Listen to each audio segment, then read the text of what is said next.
you What's doing? happening? Hey, how are you ladies doing? Doing great. Doing We well. are at our second episode, and now this is going to be a really good one too. This is a follow-on to last week. So, Keisha, take it away, darling. So we're glad to have again Leone Davis, who's going to talk to us about a topic that is affecting a lot of families, and that is having family members that have dementia. Mhm. So, with that being said, Leona, we know that people, like I said, have family members or experience or know friends who have loved ones with dementia. So, my first question is, if you know this, how do you meet that dementia patient where they are? Because that is a very difficult thing. You're in this time zone, they're in that time Yes, frame. So, yes. that would be the first question. Wonderful. Great question. First, before we can answer that question, we got to understand what dementia is. Dementia is a Okay. group of conditions that is categorized by an impairment of at least two brain functions, such as memory and judgment. In other words, they are in, their mind is boggling and they are slowly traveling backwards. Does that make sense? Mhm. We hear about time travel, and this is what they're doing as a dementia patient. They are in a time travel zone. It's amazing, isn't it? Mhm. They are going backwards. They are not reliving the future. They are going backwards. They are reliving their past over and in depth and over and more in depth and over and more in depth. So how do we meet them where they are? Let's have a candid conversation. Sometimes you may reach that dementia patient right where they're at because you understand what century they're in. If you had a grandmother that loved to cook, so you now see her in the kitchen with her apron on, talking about get this and get that, let's make some biscuits, then this is the time for you to understand she's in her baking mood. Let's go ahead in the kitchen and say, Mama, we're going to go in there and make us some biscuits. Let's put some cookies on the sheet and let's make some cookies. Something to reiterate where she's at. So now we're going to meet them there because now we're not trying to force them to come back to 2023. We are meeting them in the century that they're in. You might find that your grandfather's going to the window and talking about he's got to get ready to go overseas. He's talking about his military days. So now you got to reassure him, listen, Dad, y'all not deploying today. Y'all going to deploy next week. You know, sometimes you just got to have that conversation to know where they've been so we can have the conversation where they're at. So is it wise to be combative? Like, say for instance, just like you said, he said, "I'm getting ready to go. I'm getting ready to go to war or whatever the case." And you said, "That's not it. You're not going to no war. Should you do that or should you?" No. Okay. No, don't fight with a dementia patient because you're not going to win. I'm gonna tell you, you're not gonna win because their time zone is a whole different time zone than yours. And they're not thinking that they're 86, they're thinking they're 26. They're thinking they're 16. And believe me, the strength that they got is a 16-year-old strength, is a 26-year-old strength, even though they're in an 86-year-old body. My mother-in-law, just a joke for you, my mother-in-law hit the floor one night and we heard a big old boom and we was like, oh my God, what the world happened? You know, we went in the room. My mother-in-law is laid out on the floor and we said, Mom, you okay? And she said, I almost got her. I said, what do you mean? I almost had that chandelier on her head. In her mind, she was beating up somebody and she was reaching up for a chandelier to lay her out. Okay. She hit that floor pretty hard. But at the end, she was saying, I almost got her. So we have to meet them, we got to meet them where they at. Because believe me, I was not going to try to fight her at that moment because whatever that woman there was, she was about to get hit up with a chandelier real quick. Okay. So we have to be able to understand the story. Once I understood where I knew the story of the chandelier. So when she said it, I knew what she was talking about. And all I can do is sit on the floor with her for a minute and just laugh.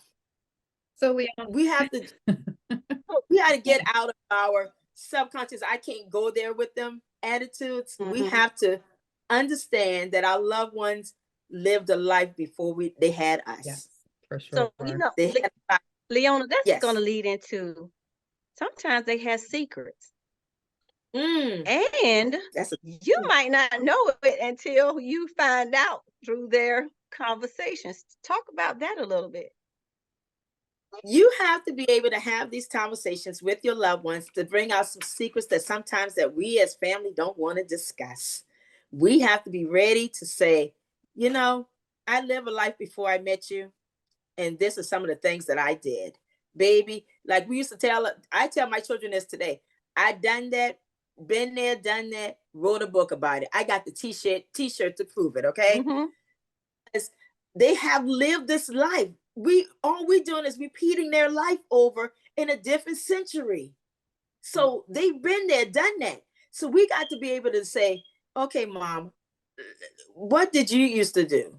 And mom got to be free enough to talk to you about it. Dad, I know mom wasn't the first one. Who was that woman name that you was over there kissing at overseas with? You know? So you got to, it's a way to bring it out. But sometimes, unfortunately, in our life's journey, it doesn't happen that way. And yes, secrets come out. Is it a good secret? It can destroy a family secret. Yes. Some secrets are just that bad because mom didn't tell me she had 2 babies before she had me. Mm-hmm. I'm looking at a show called Black Cake. I am too. And Oh, yeah. the story, It's a wonderful show. Mm-hmm. hey, Wonderful show. I'm sitting here looking at this lady like, oh my God. Yeah. You was a whole individual that had another individual that now you trying to tell it all the story while you're dead. I don't want to find out I got another sister and brother when you're dead. Mm-hmm. I don't want to find, that's deep. you know, we got the time. We got to have a conversation. Yeah. We don't want to, but we got to, because secrets today is separating us. So, secrets are destroying us.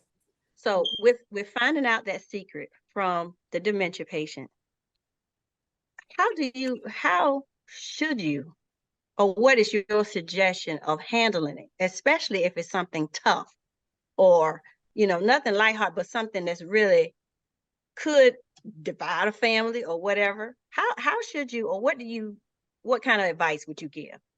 Love. We Mhm. got to look past it. We can't change the past. But I mean, what else you gonna do? You can't make them suffer, and you know what I mean. And you may not want to suffer. Sometimes secrets need to be left where they at. That's a secret. You know what I mean? Yeah. If you hear a person Leave say it where they at. I'm just saying. And then say that, some people even say don't bring it up.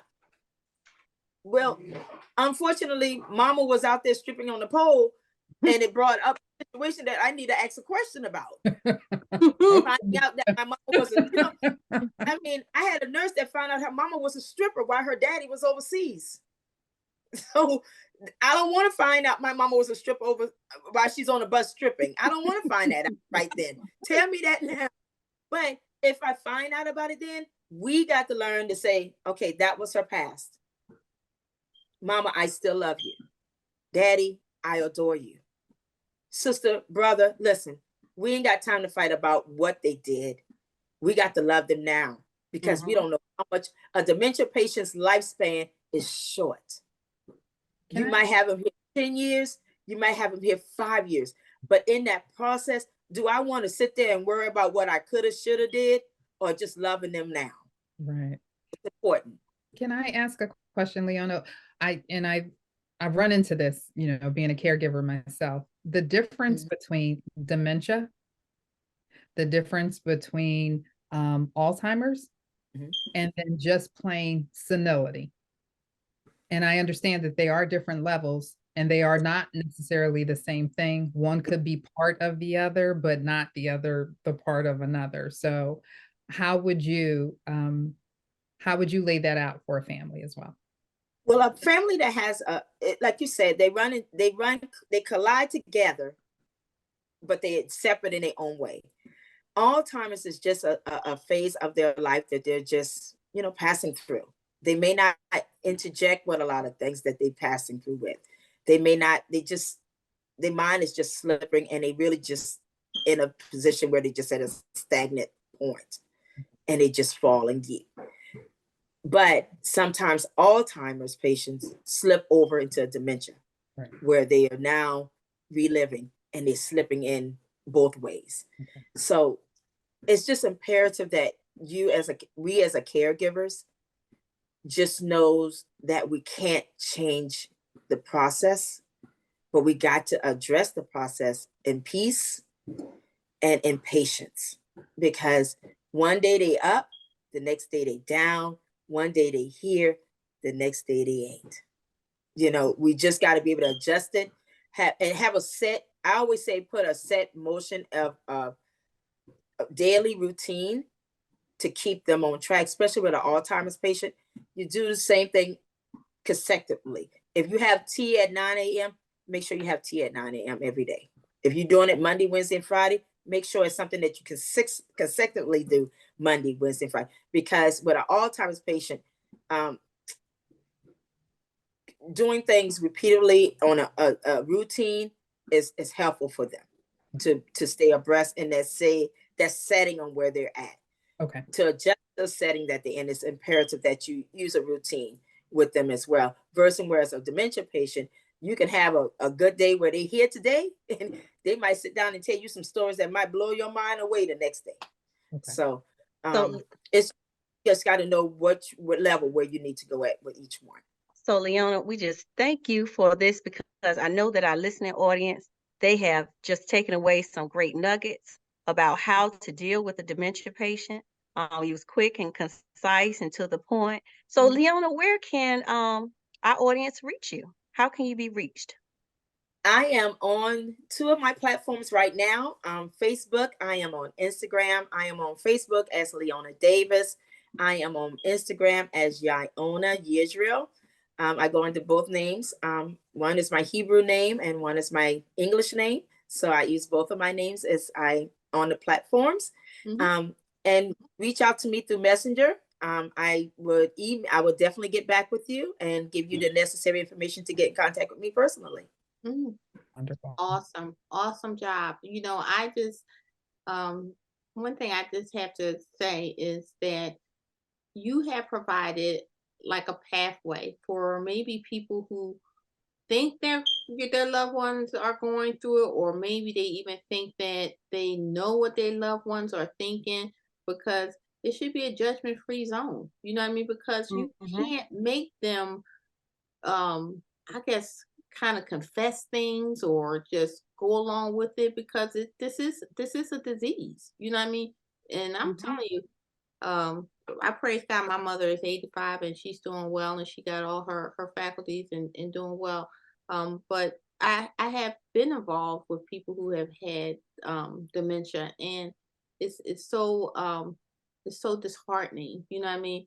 When the caregiver kind of, you know, tries to I guess to replay the life for them and put their own emotions into it. And I guess that's really a hard thing, because you see the person that you grew up with or raised you or whatever, and now that is a shell of that person, and they're reliving periods of time that you may not even know. You know what I mean? So it's almost you have to reenact it, you know, with them. So I ask that, you know, what Leone has provided us today, that you know, seek help first, you know what I mean, and live with grace and give grace always. So this is our second episode, and we're going to have another episode with Leone next week, and I cannot wait, because then she's going to tell us what can you do as the caregiver to get help, because don't we need help as caregivers? Absolutely. Sure do. Yes. So, you know, join us on the porch next week. So joining me today is? I'm Chauncey. I'm Keisha. I'm Leone. Have a wonderful week on purpose, and we'll see you next week. Take care.